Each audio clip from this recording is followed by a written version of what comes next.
cilat janë arsyet kryesore që po besoni se janë duke pengu formimin e konstituimin e kuvendit të Kosovës edhe pas 29 tentativave? Mendoj që s'ka shumë arsye. Arsyeja është një dhe vetme, edhe ajo është që partia cila ka dalë para në zgjedhjet e nënshkurtit nuk e ka shumicën e duhur parlamentare për me kriju qeverinë, pra thjesht nuk ka numra për me kriju qeverinë dhe po e mban presionin e konstituimit të kuvendit dhe nuk po e lejon që kuvendi më konstituu dhe pastaj me vazhdu me krijimin e qeverisë, duke ditur që afati pastaj momentin kur e merr mandatin nga presidentja për me kriju qeverinë ka 15 ditë dhe nuk ka numra për 15 ditë me kriju qeverinë, dhe kështu që po e mban presionin tek konstituimi i kuvendit dhe nuk po lejon që me dal presioni tek qeveria që pastaj mund ta hup mandatarin, mungesë votave dhe pastaj mund ta bëjë qeverinë dikush tjetër në rast se e siguron një shumicë parlamentare. Ky është problemi një dhe vetëm, për shkak se ne kemi pa që jap shumë alternativa për me dal nga kriza, sidomos nga partitë që deri dje ishin në opozit, pra me undru emri ose me gjithë modalitetet e tjera, po partia parë nuk dëshiron dhe ka ngul kom tek një emër i vetëm që për 29 herë ai emër po dështon për me u bë kryetare e kuvendit, që është ministra e detyrës drejtësisë Albolena Haxheu. Dhe kjo është mendoj që është problemi kryesor pse ne jemi në situatën që jemi pra që edhe 4 muaj pas zgjedhjeve akoma jemi pa kuvend, akoma jemi pa qeveri, akoma jemi pa institucione çfarë duhet me i pas vendi. Normalisht që kjo pastaj shkakton telashe tjera. Pastaj kjo problematika tjetër që dul gjatë rrugës, që fillimisht disa seanca u mbajten seancat hapura me votim të hapur, në mënyrë kundërkushtetuese, në mënyrë kundërshtim me rregulloren e kuvendit, partia e parë, pra vetëvendosja, po tenton me ndryshu mënyrën e votimit, që është kundërshtim me rregulloren e kuvendit, sepse rregulloria e kuvendit nuk e lejon. Ata po referohen disa neneve të aktgjykimit gjykatës kushtetuese. Jo, absolutisht jo. Sipas cilëve kjo edhe mundsohet. Po jo, se kjo nuk është seancë plenare, nuk është seancë e rregullt plenare.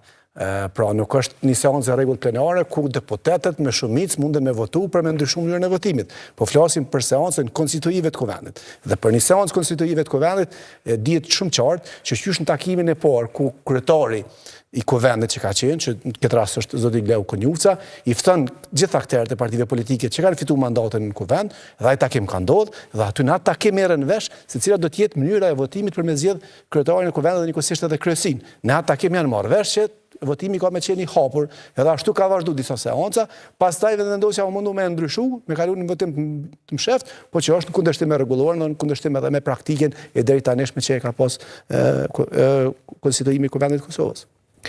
Zotëri Osmanaj, sa ndikim ka pas mungesa e dialogut ndërpartijak dhe polarizimi politik gjatë kohës së fushatës elektorale në këtë proces? Fakt polarizimi politik është faktori kyç pse ne kemi mbetur këtu ku jemi, domethënë kemi hasur një blokadë, s'po mundemi kurse me gjetë mënyrën për me dalë për kësaj blokade. Gjua polarizuese, po edhe një diskurs kështu më i ashpër, ndoshta nuk ka qenë risi vetëm zgjedhjet e fundit, ka nis qysh më herët, po që është thelluar jashtëzakonisht shumë zgjedhjet e fundit, dhe një tendencë ose një trend i tillë nuk është vetëm Kosovë, fatkeqësisht na po shohim shumë vende të botës ku shoqëritë janë të polarizuar dhe si rezultat mandej po kemi problem në funksionimin e demokracive, ndoshta demokracive më të fuqishme siç janë Shtetet e Bashkuara të Amerikës dhe vende tjera. Ajo që ka për ne është fatkeqësi është që ne vazhdimisht kemi, si me thonë, kemi prit që me pas një ndërmjetësues ose me pas një shtysë të jashtme, qoftë për themelimin e institucioneve, qoftë për marrjen e vendimeve të rëndësishme për vendin tonë, edhe kjo po shihet edhe tash. Pra tash kur kemi një interes ndoshta pak më të vogël të faktorëve ndërkombëtar që me ndërhyjmë pak më eksplicit ose më të drejtë për drejtë, na po shohim që kemi mbetë të hapi i parë pra i themelimit të institucioneve që është konstituimi i kuvendit. Dhe për mua fillimisht kjo ka qenë ndoshta një mundësi për me tregu pjekurinë tonë politike, për me tregu pra që kemi rrinë një stad të zhvillimit të vedijes sonë dhe emancipimit politik, që nuk ka nevojë secilin herë me pas ndërhyrje nga ndërkombëtar nga miqtanë për me konstituu kuvendin e me themelu qeverinë, për shkak se këtu janë disa prej elementeve, si më thon, bazike të demokracisë, pra pas zgjedhjeve vjen konstituimi i kuvendit, themelimi i qeverisë, dhe normalisht ka modalitete të ndryshme. Tash sistemi jonë është as si çfarë është i tillë që ofron mundësinë kur partitë politike nuk janë të gatshme me marrë përgjegjësi, shumë lehtë munden me blloku, dhe ndoshta edhe kjo është një prej problemeve që ne e kemi, si më thonë, lënë heshtë, nuk e kemi diskutu sa duhet. Ka pas iniciativa për ndryshime për reformën zgjedhore, por asnjëherë s'kemi diskutuar për sistemin politik. Pra, vetë ideja që një e drejtë ekskluzive në çfarëdo faze jepet vetëm një aktori politik, kjo më shumë është sistem që prodhon bllokada se sa zgjidhje. Pra, në momentin kur nuk ke një opsion dytë, po ke vetëm një opsion, atë normalisht që gjasa për me pas bllokada kanë me qenë gjithmonë të mëdha. Dhe për mu, veçanërisht në sistemet proporcionale që bazohen në shumicë parlamentare, shumë e rëndësishme që mos me monopolizu e drejta qoftë për propozimin e ndonjë kandidati, për themelimin e çfarëdo institucioni, për shkak se kjo bllokon procesin. Për shembull, unë vazhdimisht e përmendi se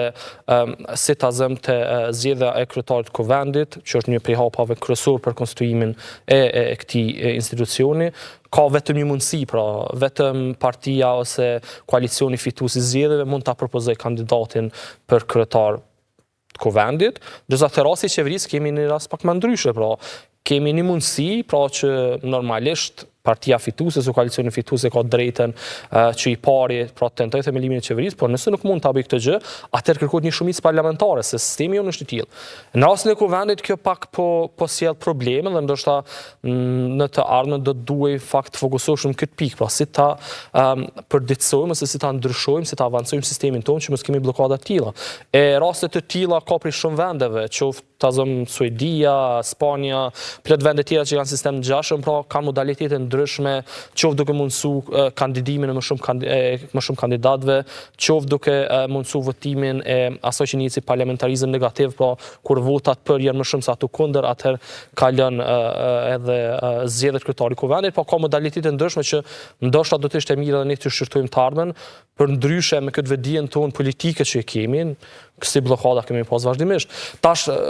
ndoshta veç edhe këtë me theksu, se tash po vret më shumë, si me thonë, kjo blokad për shkak të shpeshtësisë së mbledhjeve ose vazhdimit të seancës që është, për shkak të këtij ndryshimi të rregullor në kuvendit. Megjithatë, blokada të tilla kemi pasur të kaluar. Ndoshta përjashtimisht vitin 2021, çdo pas zgjedhje tjera ne kemi pas tentativa për me konstituu kuvendin, tentativa për me themelu qeverinë, edhe që kanë vazhdu me ditë tëra. Edhe në 2019 ka qenë një gjë e tillë, edhe në 2017 me zotin Veseli, atëherë në 2014 më VC ka qenë një bllokadë shumë e gjatë, që pa ndërhyrë gjykata kushtetuese, dhe po shihet që po kemi vazhdimisht kësi probleme. Prandaj nëse sistemi nuk i shërben, si me thonë, demokracisë, atë është mirë me rishikuar dhe me pa se si mundemi me përshtat edhe emancipimin ton politik edhe kontekstin në cilin jemi.